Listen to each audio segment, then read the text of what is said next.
What's going on, everybody? Welcome back to another episode of the FF Ballbusters podcast. Thank you for joining us. My name is Eric. That's my co host, Will. And today we're going to be taking a look at next year's 2025 Dynasty Rookie Class. So, if your league mates are offering you 2025 firsts, if you're in a rebuild and need to know who you're going to be tanking for, if you're just interested to hear about the top prospects set to enter the NFL in next year's cycle, then you've come to the right place. But, real quickly, before we do get into that, Will, do you have anything to say to the people? Absolutely. I just wanted to thank you guys for all the support you've been showing to the channel. The love has been felt, and we appreciate each and every last one of you. But with that being said, 85% of people watching these videos are not subscribed. So if you just needed a reminder, hit that subscribe button, hit that notification bell. That way you know when we drop all of our latest content. But with that being said, we can get back into it. Yeah, and then just last thing before we get into the individual players, I just want to make sure you guys know a lot is going to change in the next year. Some of these players are going to have poor seasons. Some may end up going back to school instead of declaring for the draft.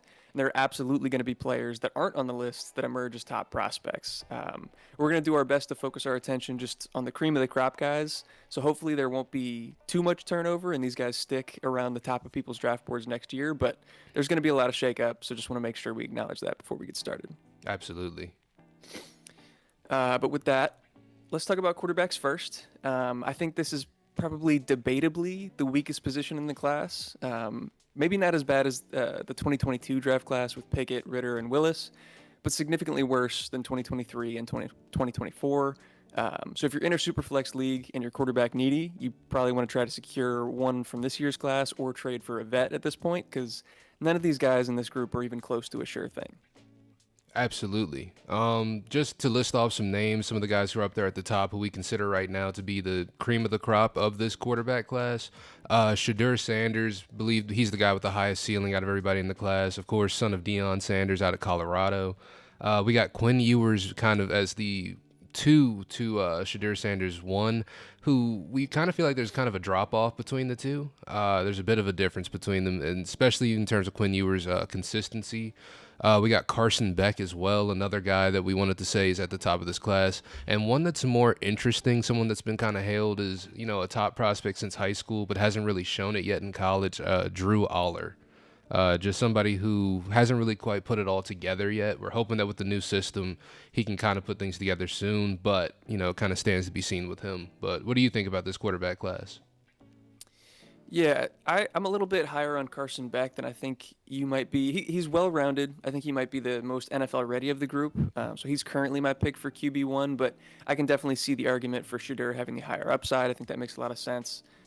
Quinn Ewers also probably has the best arm talent of the group, but he's just been really inconsistent so far.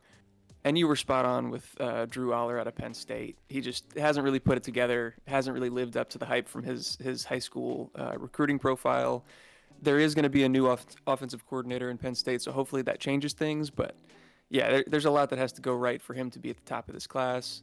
And then just some names to keep on your radar: Jackson Dart, Dylan Gabriel, Connor Wegman, Jalen Milroe, and KJ Jefferson are some other guys that are going to get some buzz and may kind of shake things up in this group. But at this moment, they're kind of outside that top group that we're looking at. Yeah, I absolutely agree. But like you said, there's a lot of room for things to change going forward. Like there's a lot of football to be played between now and next year's process. So we're going to see for sure. Absolutely. All right, let's move on to probably the most fun group of the bunch, easily the biggest strength of the class. We're talking running backs. It's really night and day comparing the 2025 running back class to the 2024 group. Thanks in part to the fact that like 3 or 4 of these backs that would have been amongst the best this year decided to stay in school, and so now they're part of this class. But even if you only look at first-year draft eligibles, this class is still stacked. So let's get into the top guys, Will.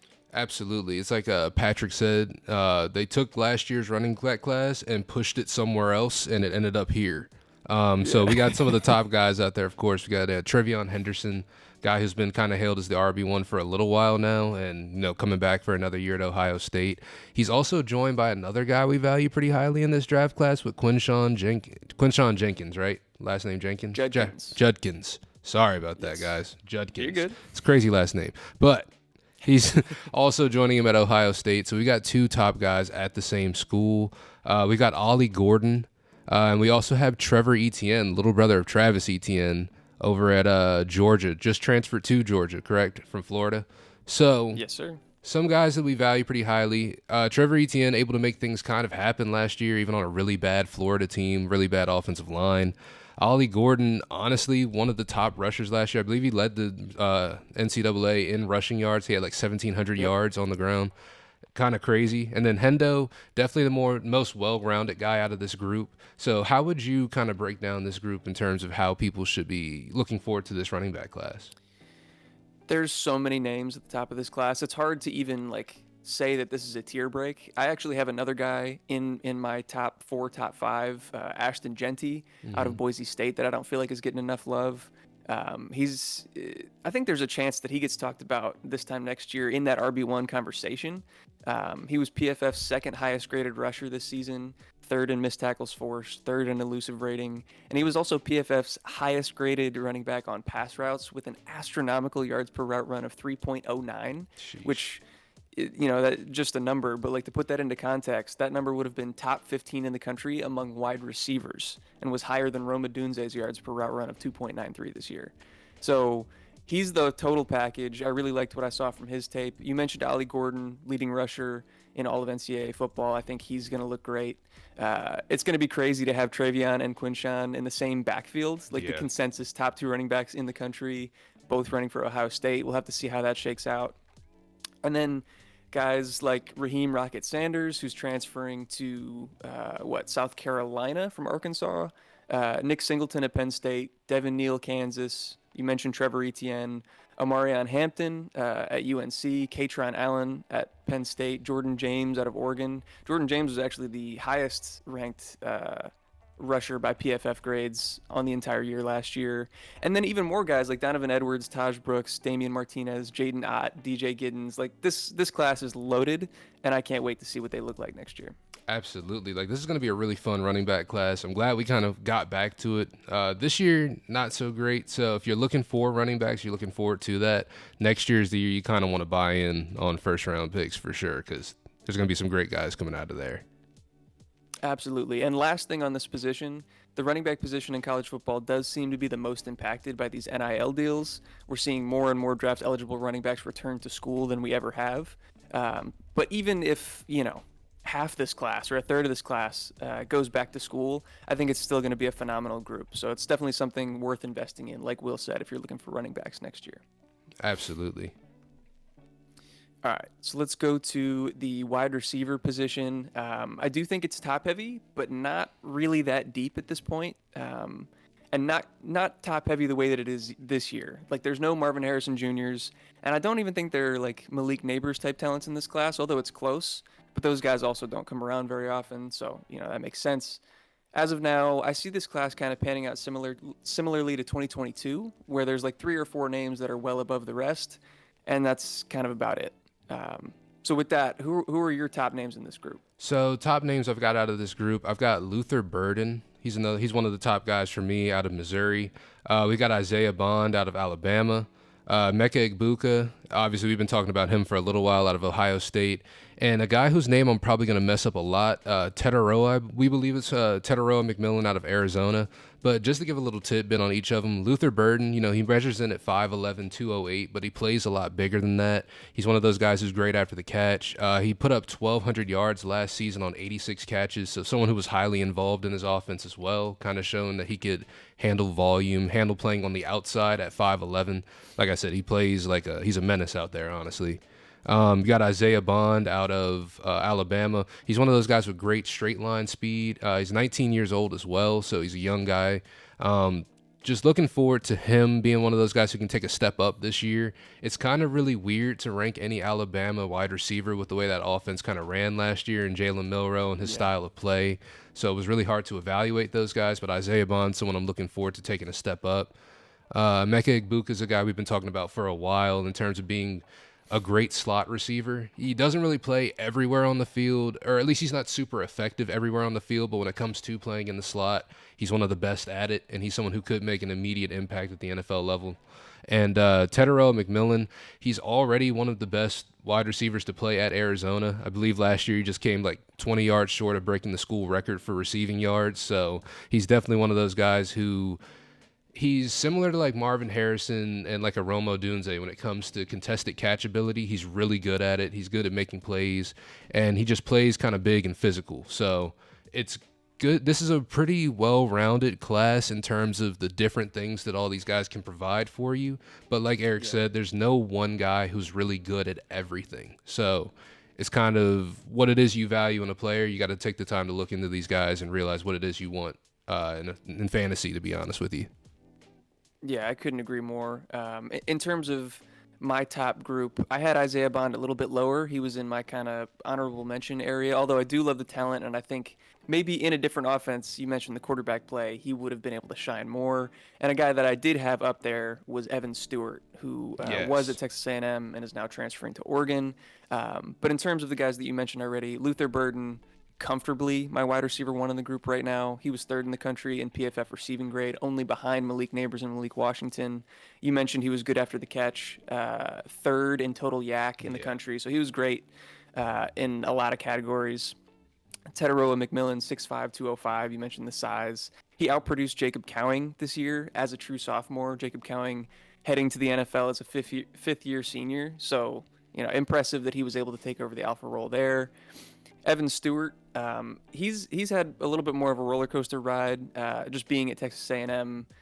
Quarterback situation's been weird. Their team hasn't been the best, but he had a breakout season as an 18-year-old true freshman. Looked poised to be the wide receiver one in this class, and then kind of dipped back this year. But really excited to see what he can do with Dylan Gabriel at Oregon. And then lastly, Emeka Egbuka. We've talked about him a ton because he was supposed to be Hmm. in the 2024 class. But exactly what you mentioned, a slot specialist, separation skills are off the charts. Finally gets the chance to shine as Ohio State's wide receiver one this year. Doesn't have to live in Marvin Harrison Jr.'s shadow. So yeah, very excited to see what he can do as the alpha in Ohio State. And then just some honorable mentions here. You already mentioned Isaiah Bond. Tez Johnson, I think, deserves some love. Barian Brown, Torrey Horton, and then maybe Travis Hunter, depending on what position he decides to play at the next level. We'll see. He's a wild card for sure. I don't know what he's gonna do because he can't keep going Iron Man like this. He can't. I don't feel like even at the college level it's gonna be pretty tough because we saw what happened last year and wasn't really. Well, obviously he got hurt, but honestly, I Yeah, think he that's got something hurt. that's gonna happen when you play on both sides of the ball. You just That's probably fair. increase your chances doubly. So Yeah, it's gonna be interesting to see what that Colorado team does this year. But like you absolutely, said, definitely a wild card. for sure. All right, and then we can move into the last group here. This is what I was when I said at the top that the quarterback was debatably the worst group. This is the other one in the conversation. It's not Hmm. very exciting and it's not very deep right now. I'm sure we'll see some names kind of rise to the top as the season goes on. We've been really spoiled with tight end groups as of late with Kyle Pitts in 2021, Trey McBride 2022, a whole slew of great tight ends in 2023 that really shook up the dynasty landscape, and then of course Brock Bowers this year. 2025 doesn't have that like elite eye-popping talent. There's not that guy at the top of the class that's going to, be that hyped up. But there are definitely still some names worth keeping an eye on here. Who do you want to talk about? We can talk about your boy first, Mr. Colston Loveland out of Michigan. Yeah, so I don't know about my boy. I think that might be putting it a little too strongly, but I do think he's probably going to be most people's tight end one coming into the draft process next year. Got good size and athleticism. Had a pretty good season this year for the national champs, putting up 45 receptions, 650 yards, and 4 touchdowns.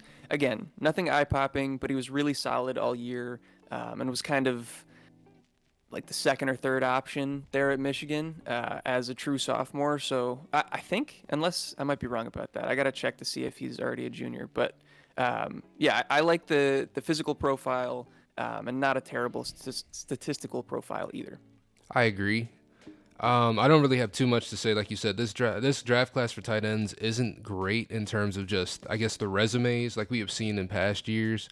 Because the number 2 guy we have and the last guy we're really going to talk about for the tight ends, we got Luke Lackey out of Iowa. You guys know on this channel we love an Iowa tight end. Last year he suffered a significant leg injury and had to get surgery, so he didn't really play much. He got 10 receptions for 131 yards. The year prior he had 28 for about 400 yards and 4 touchdowns, not 400 touchdowns, sorry.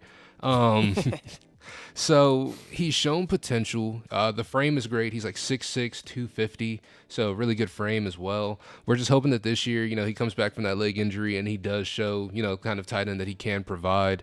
He's one of those guys. Of course, Iowa tight ends, they're pretty well rounded for the most part. He's very good at blocking. So he's pretty good in receiving game as well. So we're just hoping he can take that next step up this year, coming off of injury. But like you said, we really don't have a whole lot to go off for this year's tight end class. I feel like the microscope was so much on Brock Bowers, and it should have been because he's amazing. But these other guys have kind of paled in comparison to that. So we really do need to keep an eye on this tight end class to see who emerges as one of the top guys or as the top guys this year. Yeah, absolutely. Just to add a little bit onto what you said for Luke Lachey, you mentioned only 3 games due to injury, but he was productive and efficient in that limited sample size. And the year prior that you mentioned where he had decent production, he was doing that alongside Sam Laporta. So that was pretty impressive to see with a top NFL prospect. He's also really good after the catch, similar to a lot of these Iowa tight ends. They're aggressive. They run like a running back with the football. So I like that from him. I do think he's going to be a senior heading into next year's class. Colston's going to be a junior.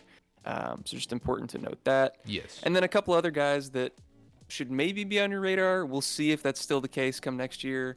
2 guys that are now both going to be at Georgia, Oscar Delp and Benjamin Urasek, who just transferred from Stanford as one of the guys that Will has been touting for a while now. Yeah. And I do think is good, but he's, a 6th-year senior at this point? Yeah, he's old, man. He's old. But that just means, he could come into the NFL and be ready by then, hopefully. Yeah. You don't have to wait the 2 or 3 years you typically do with dynasty tight ends. Right. He's already like 24, ready to go out the box. Out the box. But yeah, I think that will do it. Just a quick kind of preview of the 2025 class so that, like I said at the top, if you guys are getting offers for 2025 first, if you're tanking and need to know what the class looks like, hopefully that gives you a decent idea. You can kind of wrap your head around the top guys at the group. And obviously, as the offseason goes on, as we get closer to next season, we'll go more and more in depth on this class. This is a Dynasty channel. We're always looking ahead. So stick with us for that. And if you want to stick with us, hit that subscribe button, hit the notification bell so you can stay in the know for all our latest videos. Hit that like button if you're still enjoying the content. We would really, really appreciate that. And leave a comment down below. Let us know your thoughts on who we had as the top people in the group. If you disagreed, agreed with us, if there's anybody you have insights on that maybe we were misled or whatever the case was, let us know down in the comments below what you guys think of this 2025 class. But I think that's all I got.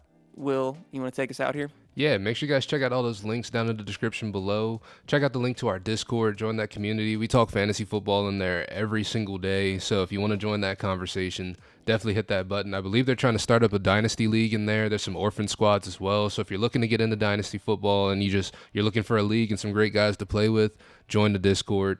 And make sure you check out the links to our sponsors over at Choice Music Group and Do Numbers. Eric's over there wearing a Choice Music Group hoodie right now. Check them out for some great music and just great apparel, stuff like that. But with that being said, if you guys made it this far into the video, as always, we love you. And we catch you in the next one. Peace. Peace.